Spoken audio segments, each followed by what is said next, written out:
Am I clear? Nice. Hello. I wanted to do this together with my fiance. I'm just looking at you. Is that okay? So God has changed my life very, very significantly within the last month. And I want to share my testimony. I think it's time to share my testimony. I feel like God is saying it's okay to share it. So I'm a little nervous. Okay. All right. I don't even know where to start. I mean, I know where to start. Are you not going to interact with me at all? I wanted to have a conversation. So yeah, basically, I feel like God has been changing my life very significantly. And I just want to share a little bit on how He changed my life so that if there's anybody that can relate, maybe this can help bring even just one soul closer to Christ. Because I'm really all sold out for God. So everything moving forward is just going to be all for the glory of God.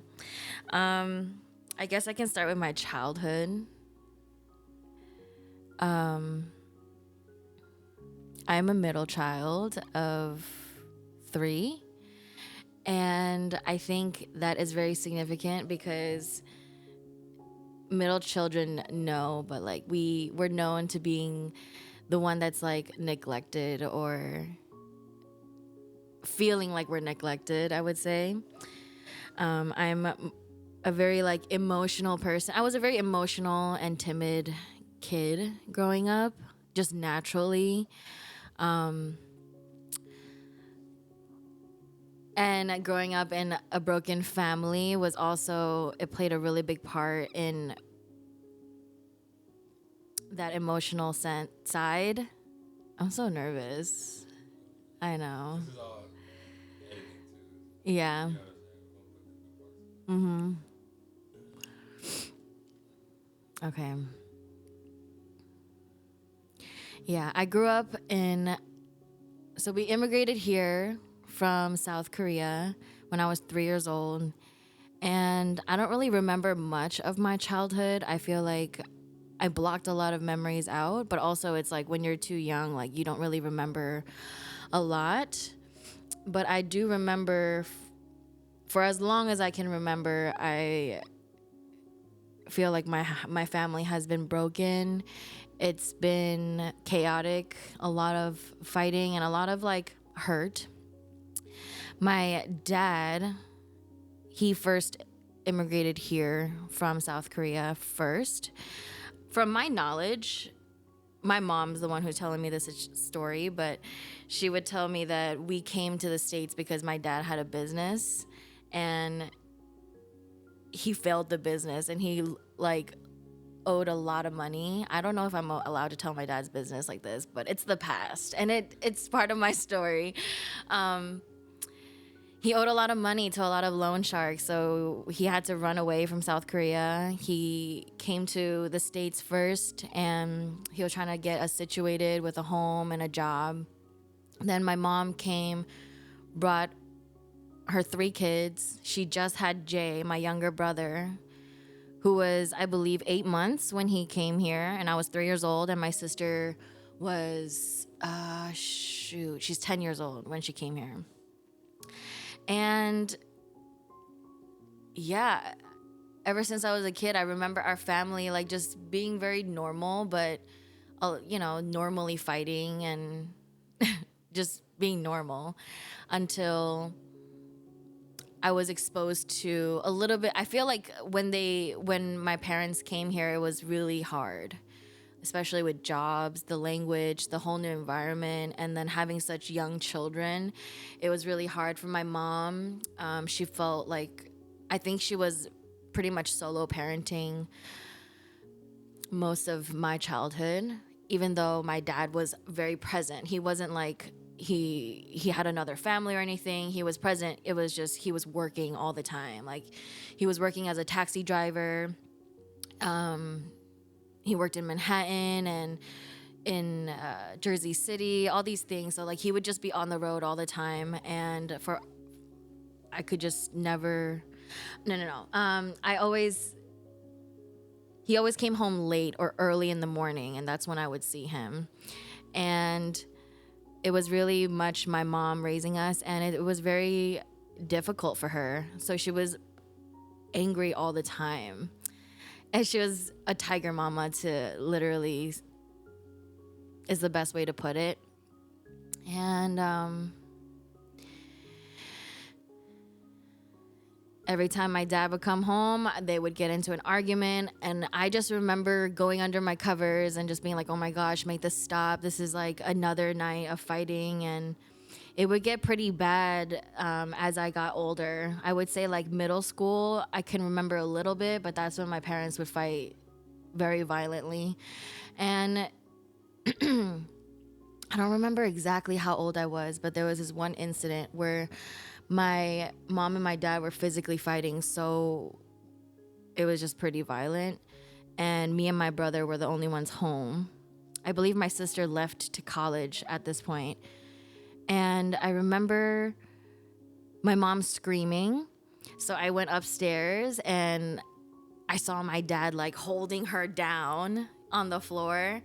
And she was like, call the police, like call the cops. Like she was screaming for her life. So I thought that that was the right thing to do. So I went downstairs. I was just really scared, me and my little brother. And, and we called the police. And that day, somehow my dad stayed with us, and my mom was in handcuffs, and they took her to jail for the night. And I felt so much guilt as a child. I called the cops. Who told you? My mom told me to call the cops. Right. Like, Like that always happens. yeah, The person who really, they end up being the one to go to jail. Almost. really. Yeah. I guess, yeah, yeah.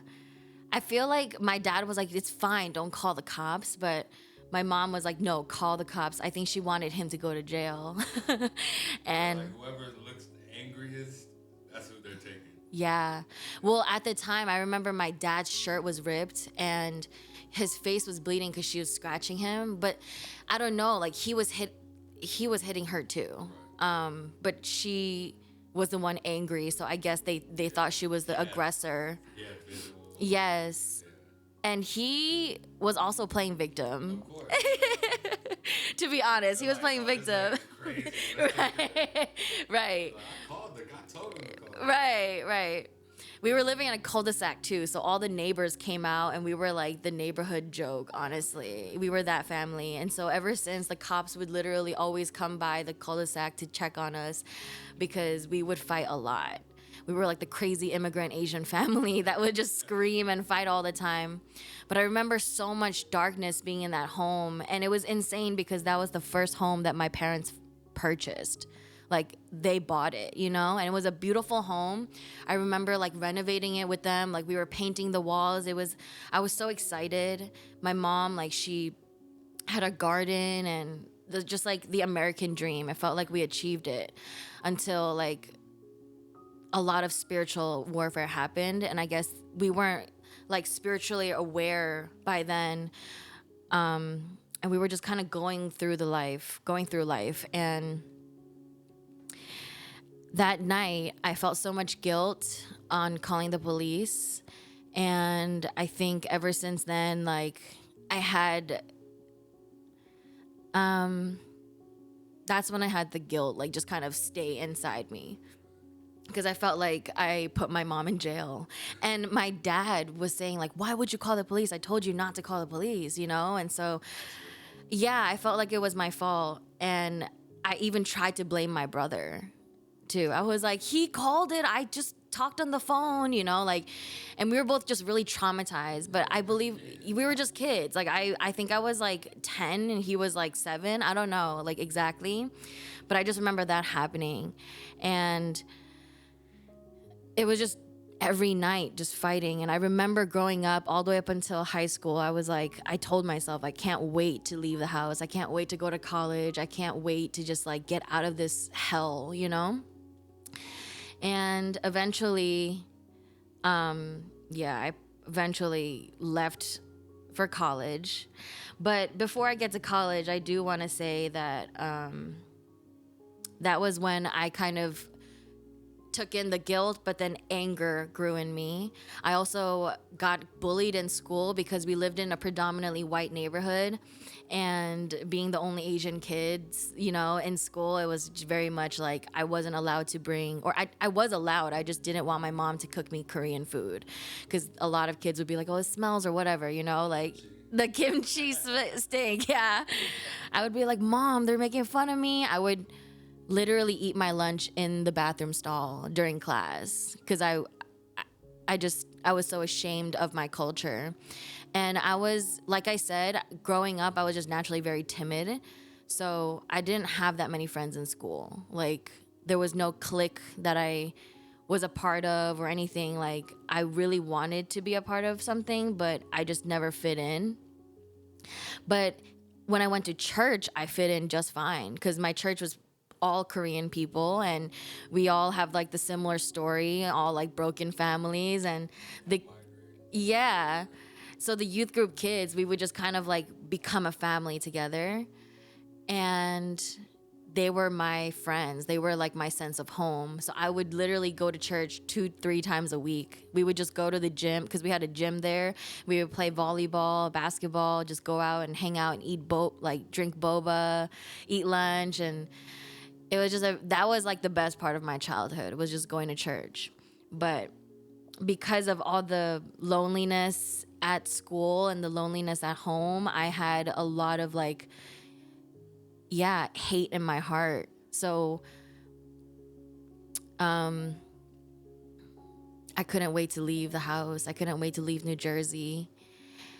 And eventually I did. I found out that I can sing at church too, which was around like 8th grade, I would say.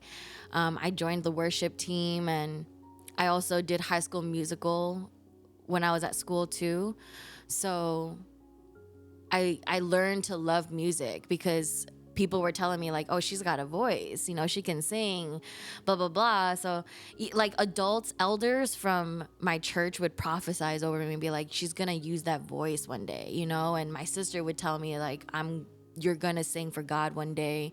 So I really believed other people, and I didn't see what they saw in me, but I just believed them, and I wanted to get more compliments and more like notary on my talent. So I would join the worship team. Meanwhile, I would be smoking cigarettes and like weed before service, like a little rascal. Lord, thank you so much.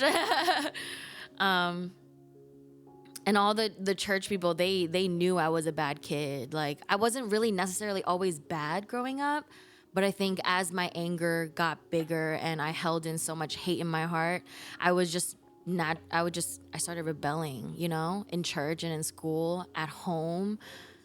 Yeah, I was like rebelling so much that like I would curse at my dad, I would curse at my mom. And it's crazy though, because they're still, I'm so grateful that still my parents brought me to church, because that's still the seed of God or Jesus was planted in me, even without them being truly saved, I would say, you know, like I can't speak for them if they're truly saved or not, but at the time it didn't feel like it, because we weren't obeying any type of biblical laws or anything, you know, we were just living by our flesh and our emotions and all of that. So, but they would feel like we need to pray. So there would be a couple times when my parents were in the brink of divorce, or like they wanted to kill each other or something. Like we would come together as a family, like in the living room. And I remember this one vivid memory of my dad just crying and praying, holding our hands, like as a family, all 5 of us. And I feel like God was covering our family a lot, you know?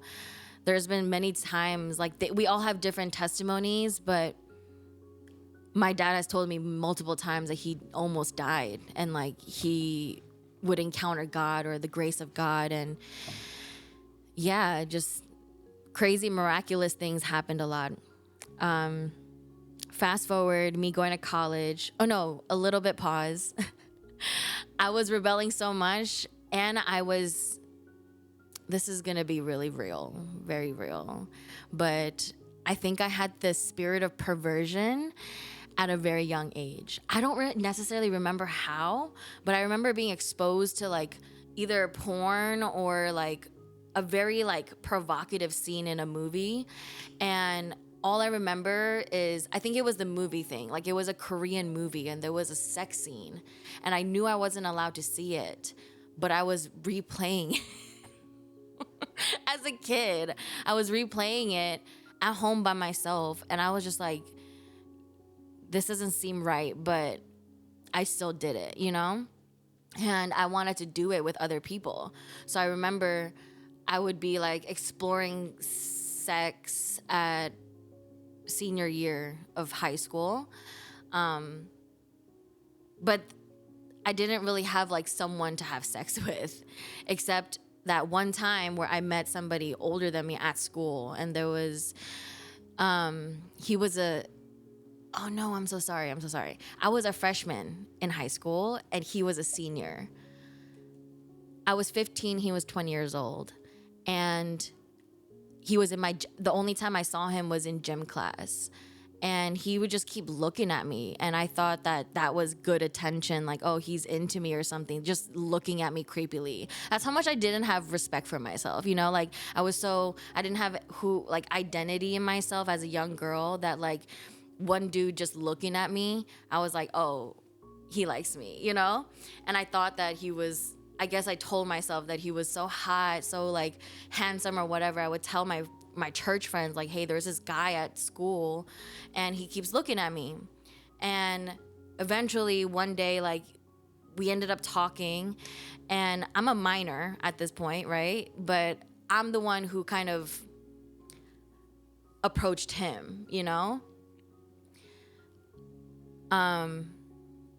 And then one day he invited me over to his place, and I knew that I wasn't allowed to go because my parents didn't let me go anywhere without my brother. But somehow I managed to go. Maybe I lied that I was going to my friend's house or something, and I went over to his house. Mind you, it's a small neighborhood, so like everybody knows. I know where I'm at, you know, and I know who's living next door, et cetera, et cetera. Anyways, I went over to his house and he made me lunch or dinner or whatever it was. It was lunch. And I just remember being I just remember like that's my first sexual encounter. But I realized that I didn't like this, you know? Like I felt like I was doing something really bad. So I wanted it to stop, but it didn't stop. And I just remember like after it stopped, I was just very much like, I'm gonna go home. And then I ran home. And I didn't tell nobody any of this. And I think that's when I started living the double life really well. Like I knew how to lie. I knew how to like cheat. I knew how to steal without getting caught. You know, like there was a spirit of perversion, but also all of the other like bad stuff that like I learned at a pretty young age. And I was like, oh, like I can just live this double life. Like I can be whoever I want to whoever's in front of me and be completely somebody else, you know? Now I can fast forward to senior year of high school or freshman year of college, sorry. Like this is when I moved to Boston and I went to God blessed me with a half scholarship at the most prestigious music school in the country at the time, you know? And I thought this was like, I knew that this is the school that I was supposed to go to. Like, I just felt it. You know how you do like the college week and stuff? Like, my parents brought me to Boston to go to college week. And I was like, oh, I know I'm going to be here. And this was the only school that I applied to. And funny enough, you didn't even need to go take the SAT.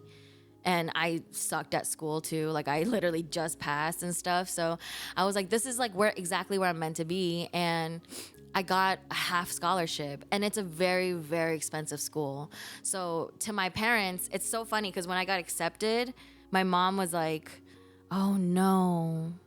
And I was like, "Aren't you proud of me, bro? Like, I just got accepted to the most, like, the acceptance rate was like 3% or 5% at the time, you know?" My mom was like, "Oh no." I remember like swiping next to the next page of my email, and it said that I had a $50,000 scholarship that I can renew every year or something like that, every semester. And my mom was like, "Oh my God, praise God, da da da." So it was just all about money, you You're like, know? oh, Yeah. they're paying for it?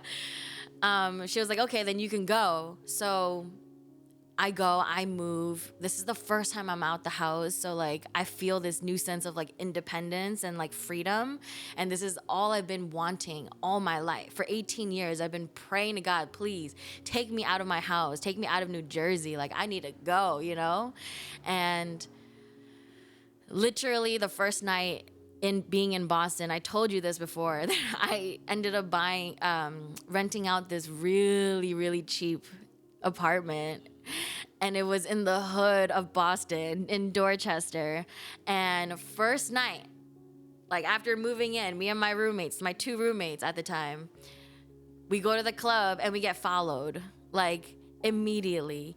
And it was just so bad. I was just so lost, and I was drinking a lot, I was smoking a lot, I was doing drugs, and I was just so lost. And I hated going to school. I hated like waking up and attending to school, and there was pressure on keeping the scholarship because you had to meet a certain standard in order to keep the scholarship. And I just hated that. I was like, I just want to sing. Like, why can't I just exist, you know?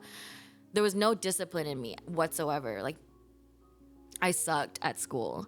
So I decided, without telling my parents, to drop out. And I lost the scholarship. And I dropped out for a whole year. And that's when I got a job in the restaurant, like, service industry. And I worked as a hostess, and then I worked as a server. Like, that's when I just wanted to make money. I was like, if I'm not gonna graduate college, at least I need to make money. And yeah, I was just making money, spending it, getting drunk, wasting money. That's when I was also exploring a lot sexually too. I was just kind of going all out, like just completely lost. And living in a very liberal state, like a lot of people exposed me to a lot of different styles of relationships and styles of like, you know, like polygamy and like all this weird stuff, you know, like dabbling in being like not even homosexuality, but like, you know, like kind of having homosexual friends and dabbling in homosexuality. I'm being so real right now. It feels weird. Because I grew up in church, I would pray anytime I feel lost. And going back to when I dropped out of college, like I told my mom and my dad, I called them one time and I told them like I dropped out, and my mom was heartbroken.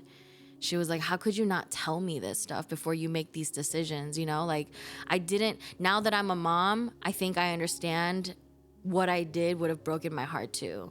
You know, like if Siren ever were to lie to me, like what? You know, like, and about college, you know what I'm saying? Like that's a big decision to make as somebody who just became a young adult, you know? I told my parents that I dropped out. Then they persuaded me to go back. What? Oh, sorry. I know, sorry. They persuaded me to go back, and I had to go to the dean's office and beg them to give me back my scholarship. Otherwise, I wasn't able to go. It was like a $75,000 a year type school, and we couldn't afford it. So I had to beg the admissions or dean's office, and I had to tell them a sob story to have them give me back my scholarship. And by God's grace, they gave me back my scholarship, and I had to do an extra year of like education that I missed out on. So I couldn't really, I wanted to graduate with my class, but I graduated with my class and I had to take an extra semester after graduation. when I went back to school, I finished it. My mom had to move to Boston to help me stay focused because she saw that like she can't do this. Like she's going too wild, you know? I didn't want to leave the service industry because I had made friends. Those were my friends that I drank with, did drugs with. And I was like, I want to do two things. I'm going to double life forever. You know what I mean? Like I can make it happen. I can multitask. And I thought so highly of myself. And that's when I told you about this relationship, but that's when I met this person on Tinder. And this person introduced me to a whole lot of other demons. And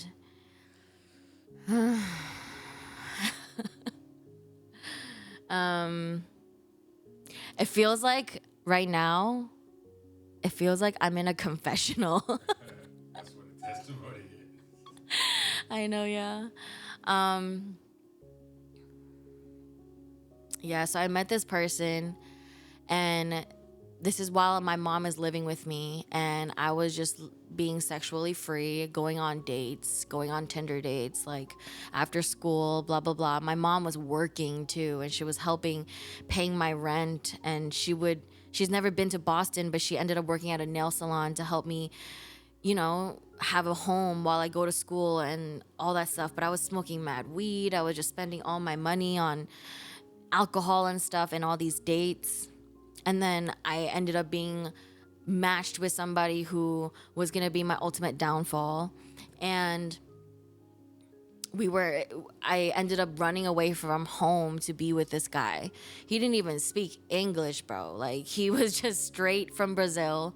And eventually I found out that his family was a bunch of brujas or witches from Brazil, and he would tell me this stuff, like his mom or his auntie, and he introduced me to his mom, and we got so close. And I've always wanted like a nurturing mother figure in my life because my mom didn't have the luxury or the capacity to be nurturing. You know, she was very much the man and the woman growing up.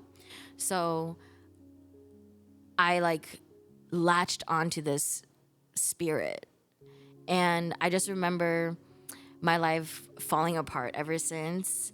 While we were in Boston, I didn't really know much about like all that witchy stuff. Like it was just me like falling in love, you know, like false love, but like just being infatuated with being free and just, you know, with somebody older and stuff like that, because daddy issues and all this stuff. Like, this is just what I'm making sense of myself, of those times. And I remember my mom, one day he was dropping me off at home, and my mom saw him, like a glimpse of him, and she was like, who is that? And she immediately told me she didn't like his vibe, she didn't like him. And there was a part of me that knew like, oh, she probably knows best. But my mom is a very judgmental person too, so I was like, Mom, you don't know him, da da da, like just give me a chance, like just mind your business. Yeah, I rebelled more. It didn't help at all. And that's why I ended up not coming home. I would just sleep over, and she would call me all night because she's worried. Like, I'm not home at like 12, 1, 2 in the morning. So she would be like, where the heck are you? And she would call me, and I would just ignore her calls. And he would literally influence me to be like, just ignore her, you know? Eventually, I graduated college, and I knew that I wanted to go to LA because at the time I had a job lined up, which it wasn't lined up. Oh gosh. And it was through somebody that I went to college with. We graduated together. She was like, oh, I got you. Like, I got a job. I'm Lady Gaga's manager, blah, blah, blah, blah. Didn't work out. Ended up not even picking up the phone when I landed in LA. But my mom helped me move to LA too, post-graduation. Mind you, like, I'm still in a relationship with him, but like, we were fighting so much that I was just like, I was kind of over it, you know? And I was over it because being in LA being in Boston after I graduated, my mom moved back to New Jersey. So I stayed in Boston for I think like 5 more years after that. Maybe 5, 7 more years. And I was just working. I didn't really use my degree. No, that's not right. Oh no, it is. No, it's not right. I was there for another year, just working, and then I moved to LA. But while I was there for another year, my mom moved back to New Jersey, and during that time, my brother got into an accident. He was dealing with his own relationship with God, and God gave him a real rude wake up call, and he almost died. He was in a coma for like I believe a week, maybe if I remember correctly, but once I got the phone call, I was like, okay, I'm gonna go to New Jersey. I took the train once I found out, and I was in New Jersey for however long I needed to be there.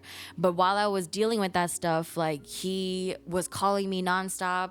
He was messing up my credit because I let him use my social security number on working for Uber and all that stuff. So it was like I was just so stressed at the time. He didn't help me at all. He was just trying to use my social security number because he was a legal immigrant at this point. His work visa was up, and I was his main source of being here, you know? And because I felt bad, I didn't leave him. I didn't want to leave him out there on the street because he told me his situation. And I'm like, what kind of person would I be if I just left him and just kind of dumped him out there, you know? But little did I know that he was just manipulating me. I came back to Boston, try to pick myself up and figure all this stuff out. Before I dated him, I dated many other guys too. So I was just lost, just kind of trying to find my identity within men because I just didn't have any direction or any discipline, or I felt like I didn't have love, you know? And I wanted that love so bad. I was just yearning for love. And I was searching for it in all the dark places so confidently. And yeah, eventually I ended up leaving Boston to go to LA. He followed me from Boston to LA. I ended up becoming homeless with him here. And during this whole time while we're dating, I don't know if you know about Incubus Succubus Spirits. It felt like that, you know? Like he was violating me all the time. Like I would wake up to him having sex with me, and I just thought that was normal, you know? I was like, what the heck? But I thought it was normal because he'd be like, oh, I'm sorry. Like, are you okay? Or whatever it was. Most of these things I blocked out of my memory. So like, I'm just trying to remember back. And at one point this stuff really did hurt me and I would cry. But now I'm just like, this is my testimony on like what a dark place I was in, and how much I like strayed away from God, and how he still pursued me even then, because I could have been in way more worse situations, but he saved me, you know? Like God was with me the whole time, even though I was dabbling with people that I shouldn't have been dabbling with.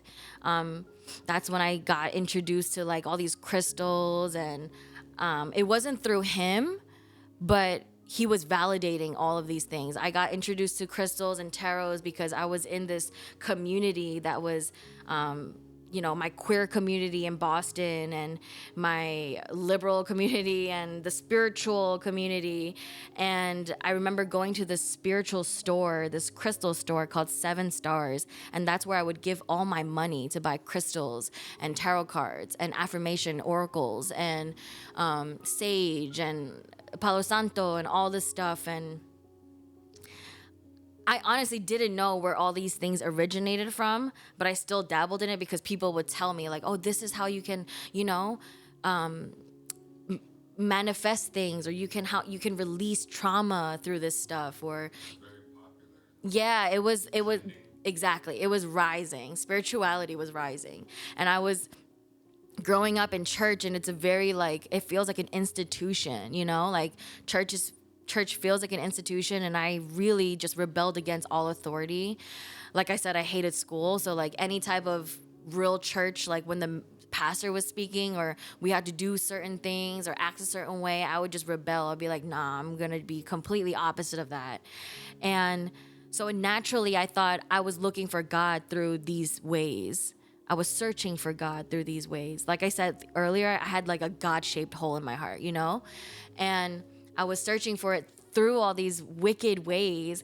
And I didn't know at the time that even though I was making all these offerings and sacrifices, like sacrifices meaning like money sacrifices, no like blood rituals or anything like that, but I was burning a lot. I was burning a lot. I was spending a lot of money. I would have sisterhood like prayer sessions. I would give my money to tarot readers.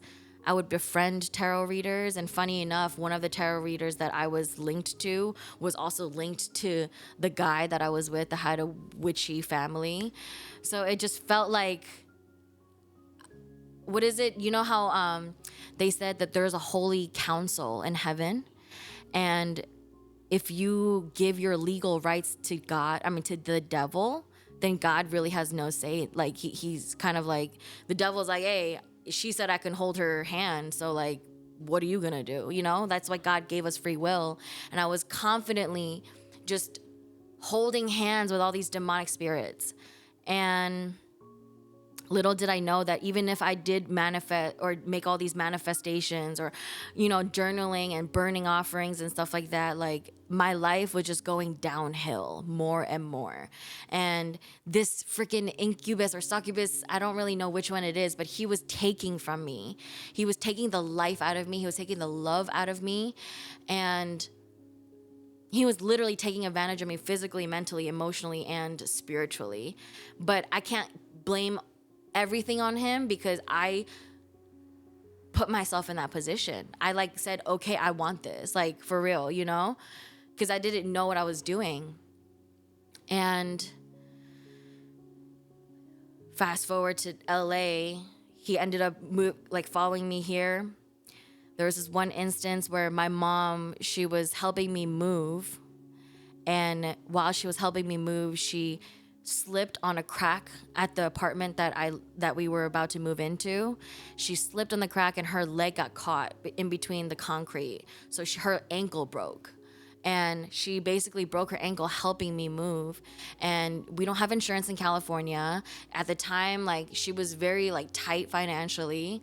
And she was giving everything for me. She was paying for my rent, like my first month, last month security deposit rent, buying me a car from the K-Town like auto shop.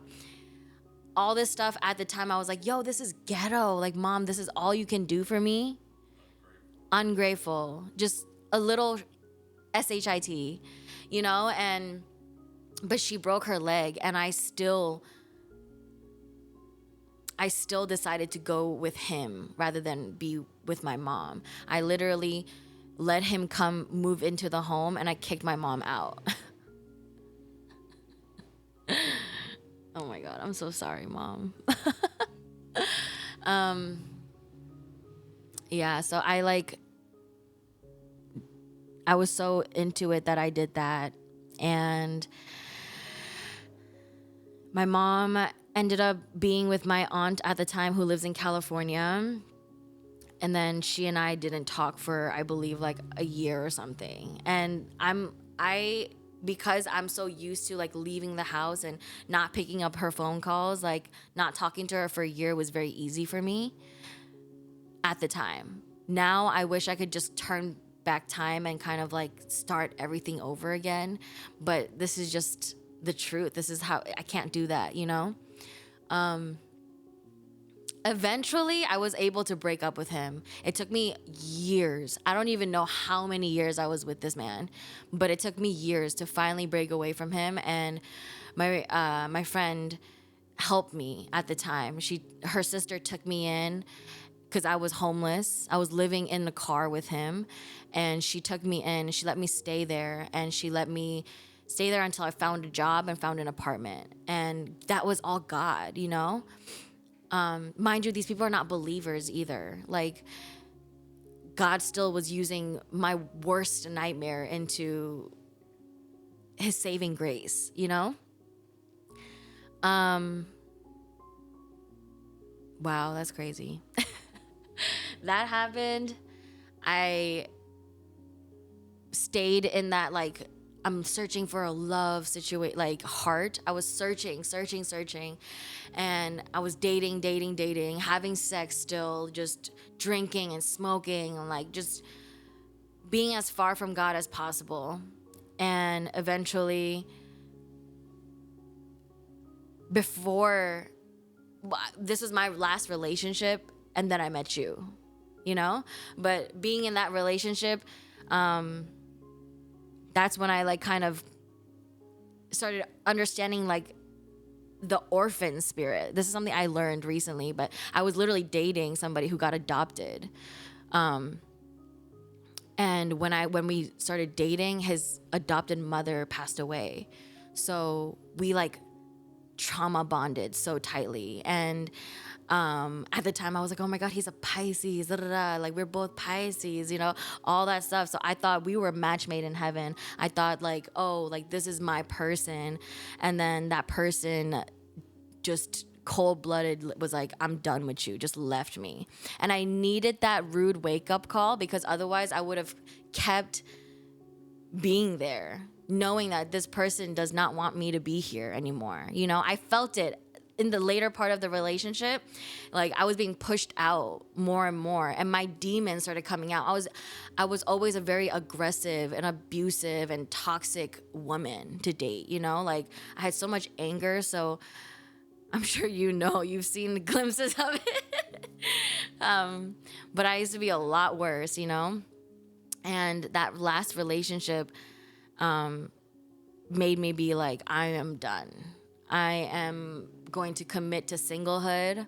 I'm done dating. I'm done searching for this love. I think I really just decided I'm hopeless. Like nobody's gonna love me the way I should be loved, or I don't even know if I should be loved, or like all these thoughts came to me. So I just started having, just because I still needed to have sex. I had the addiction of having sex, right? So I started still having sex, but not with a desire of being in a relationship. I had no desire to invest my emotions with people. I just had sex, you know? And even in that time, I met you. Like, even though we met at a dispensary, like, I was still doing those things, you know? That's why when we met, you saw me with another dude, you know? When I met you, though, it, like, we were talking about our, like, meetup, or how we met a couple of days ago, and, like, it was just so divine. I feel like that was truly God's plan on how we met, even though it was in a very sinful environment, aka dispensary. But how we met was just kind of like, I felt like it was just too good.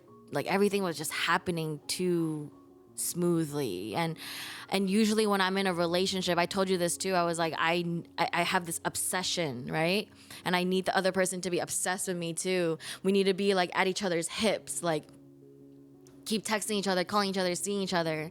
But you were not that type of person. Like you were, like I said, a slow burner to me. Like I've never met anyone like you before, where it just felt like calm every time I was with you, every time I hung out with you. And I remember our first date, I was like, the time flew by. We were supposed to go see a movie, but we ended up not seeing the movie because we just kept talking. And I think it was like at 1 a.m. we decided to like leave, right? We were in my car, we smoked a joint. And I remember, did I tell you I was like, I'm not gonna have sex with you or something like that? No? Maybe I told myself. I was like, I'm not gonna have sex with him because he doesn't, like, I have respect for you. You know what I mean? Like it was different. Like other guys, I can lure them like a whole, like literally like a siren. I can be like, okay, I was in control because the woman is has the power for sex, right? Like that's what I thought. So in my mind, I made up my mind saying like, don't have sex on the first date with him. Like I don't think he's that type of dude. Like he seems different, you know? And then when you didn't text me every day, you would text me like every 5 days or a week or whatever. You always keep saying that. It felt like it. It felt like it. Maybe it was a couple days, but you were definitely not texting me every day. Like you were not on my butt, you know? So it felt different. And I felt like I liked how slow we were going, and it calmed my anxiety, you know? Like the obsession part. Like it kind of forced me to be patient. And I went with the flow with you. Like I really was just kind of like, I wasn't really thinking, and every time we hung out, I was just going with the flow. And I like fell in love, you know? And after we established that we were officially like in a relationship, that night when I said, you want to go half on a baby with me? And you were like, stop playing with me. Or something like that. You were like, didn't you say stop playing? Yeah. Or If this how you am I crazy? Go ahead. Well, how do you remember it? I said, for sure, I said, you want to go half on a baby with me? I don't know if I said stop playing. But didn't you say like, Maybe it was oh, some type of funny response. you were like, I don't know, you gave me the look of like, I want this, you know, like stop playing with me, like I want this, you know? And I was just like, whoa, like no guy has ever wanted to have a baby with me, you know? Like baby means like we're gonna be in each other's life forever, you know? Like I was like, dang. And we decided to have a baby, and it actually happened, right?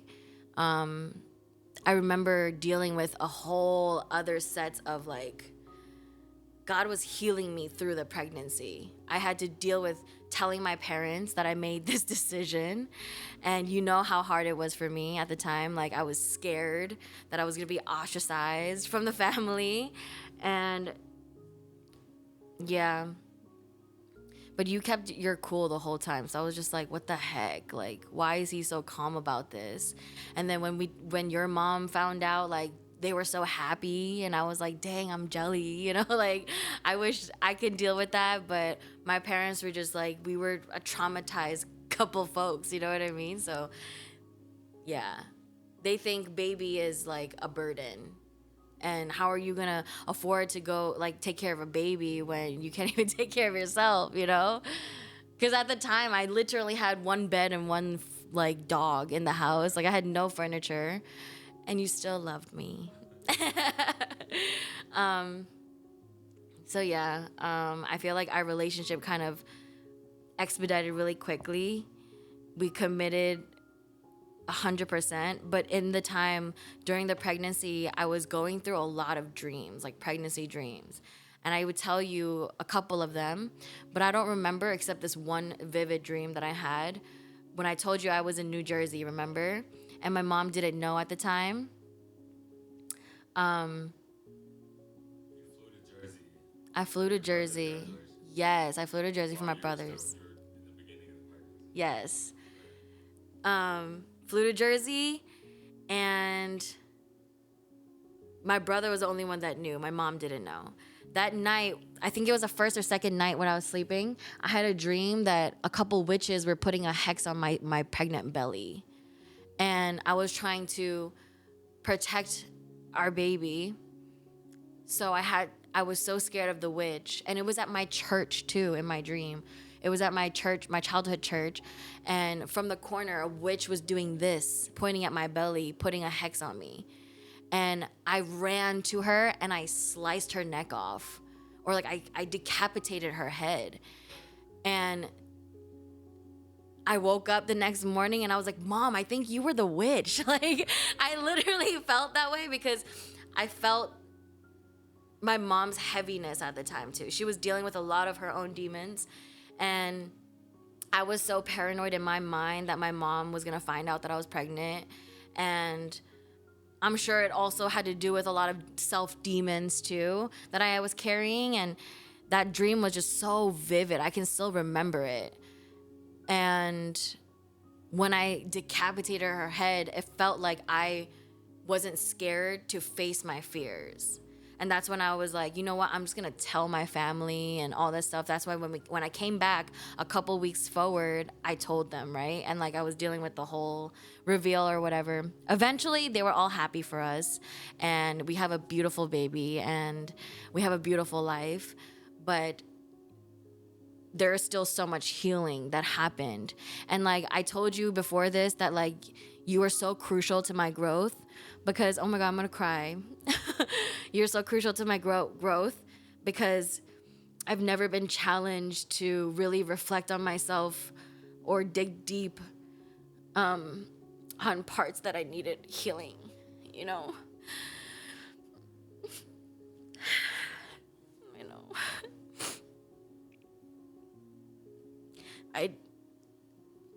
I feel like God orchestrated everything to happen so that I can come to this point where I can meet God. And it feels like I was going through a whole whirlwind of like sin, and I woke up and my life was just filled with blessings.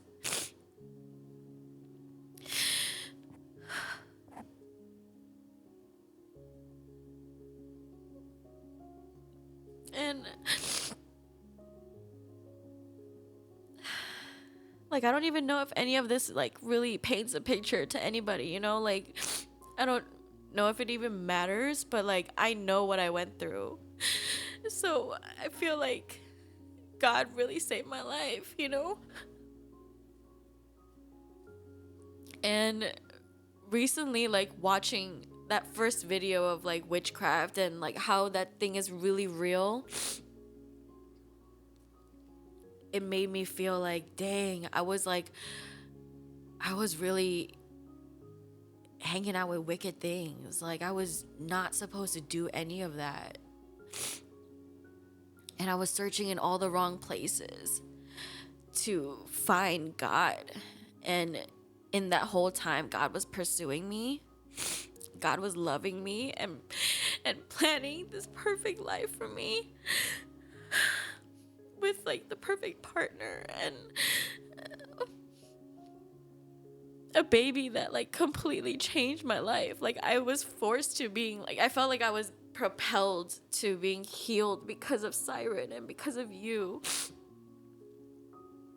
And I didn't know that like it could happen without like an exorcism or without a tarot reading, you know? Like it all happened because like eventually God, like I met God at one point, you know? That video where I watched Angela Marie Scafidi, that's her name, and she was saying that like she was into the whole new age spirituality, like going into tarot readings, crystals, witchcraft, all that stuff, and how it's in the Bible, like it's been in there during biblical times, and it's always been wicked. God hates it, and it's not a way to access God, you know? And when I found that out, I was like, oh my God, what have I done? Like, I really felt that. And then I felt like how everybody's testimony, I've been listening to a lot of testimonies lately, and everybody says it felt like when they felt the weight of their sin, it felt like God was right there in front of them watching them. You know? And I felt that. That's why I was like, I need to stop smoking. And we both decided to quit smoking because I felt like God was watching me. And every time I was hurting myself or I was indulging in stuff that wasn't healthy, you know? Like I felt like God was hurting. And as I'm releasing all these sinful behaviors, and then we vowed, like not vowed, but we kind of unanimously decided to not have sex before we get married, which I'm so excited for. Like that, like I just wanted to do everything right. I wanted to do everything right by God because I've done everything so wrong, you know? And I didn't want to hurt God's feelings anymore. And all this stuff kind of snowball effect to me falling in love with Jesus Christ. Honestly, like I really love Jesus Christ, you know, and how much he loves me and how much he blesses me and how much he wants me and how much he wants all of us, to enter heaven and to be with him forever. And the Bible didn't seem like a fairy tale anymore. It feels like we can feel it, like we're really in the end times where like Jesus is like not playing games. Like the pastor that we listen to is always saying like, you got to be serious. Like God doesn't play anymore. Like he's never played.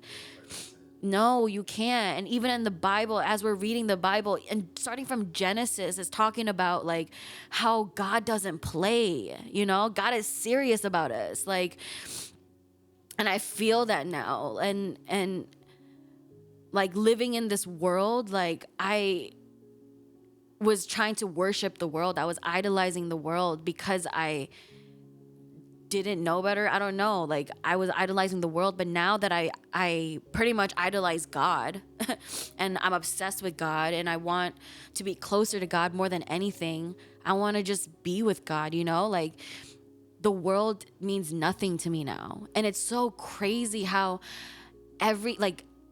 whenever I listened to testimonies before, I thought people were just lying about like, oh, I'm so free from the sin. I'm free from the addictions. But like I genuinely, besides like my heart posture and like certain things that I need to work on, right? Like regarding my anger problems or the communication problems or, personality flaws, character stuff that like God needs to prune and help me work with. Besides that, like the addictions, what the heck? They're all gone. Weed, yes, I think about it, but whenever I like think about it and I lean into God, I don't crave it no more. I don't drink anymore, and I don't have sexual urges anymore. And if I do, it's with you. And I can't wait for us to get married so we can have fun. You know what I mean? Like, that's all I want to do. And I've always been a liar, cheater, sinner, like stealer, like I had a problem with stealing too from stores and everything. That's who God likes to use the most. Yeah. Like all the disciples had a crazy past. Yeah. Most a couple of them. And I'm so grateful. And it's so crazy because my whole life, my mom would be like, yo, you're the most problematic child. And I felt like, for lack of a better word, the black sheep, because my parents would always say like, I'm always the most worried for Han because she has an attitude problem. She's stubborn. Like they would worry about me a lot because I guess they thought I was just really gone, What my message from now on, that's pretty much my testimony. There's really nothing else I have to say other than like I devote my whole life to God, to Jesus, and I feel like I want to keep talking about Jesus and his grace and his love and how much he loves us. Literally, he died for us. Like that's crazy. When we were watching Passion of the Christ the other day, like I couldn't even watch the scenes where he was getting whipped because I'm like, that's my God. What are you doing? Like leave him alone. And then I remembered, and even it says in the Bible, even the pastors was saying that like that Passion of the Christ is nothing compared to what Jesus was going through. Remember he said like they couldn't even see that he was human. You know what I mean? Like they beat him so bad that he couldn't even look like a man. And I'm like, whoa, like this man loves me, somebody that I like, someone who just deliberately decided to walk away from him. Like, so I'm just I'm very like overzealous for God lately. And it's like I want to be like, God, put me in, like put me in, but God will put me in when it is time. And I think that over these past few weeks, maybe a month, like I didn't know what to do regarding music, my purpose. I didn't know. We put this up while like months. Was it last year? Last year. And I didn't even have one episode out after Not Your Fetish. I didn't know what to say. But today, I was just like, nah, I know what to say. Like, I'm going to do it. It's my testimony, I don't even care if, like, many people see it. It's going to be at least even for one person to come to Christ. So, yeah, I just basically I'm sold out for Christ for sure. For the rest of my life, I devote my life to keep talking about how much God loves us and saved me so he can save you and save you and save you and everybody on this earth. Like he wants to save everybody on this earth. So yeah, I think I have a specific calling to how uniquely he made me. I don't know the full extent of it yet, but I'm just going to be an open vessel to God and just keep working on, you know, being a true follower of Christ. And the only way is to read the Bible. Like, that's the only way. As I'm reading the Bible, I'm like really learning about God's character, how serious he is, but at the same time, how compassionate he is, how strategic he is, and how like brilliant his plans are more than we could ever imagine, and how he's literally seen the past, the present, and the future of my life, but everybody on this earth. Like, that's so wild for me, So, yeah. So I don't know what this podcast is going to be this point moving forward, because all I got to, like, this is how far I got, is just the testimony part, but it's going to be talking about God. That's just all I know. And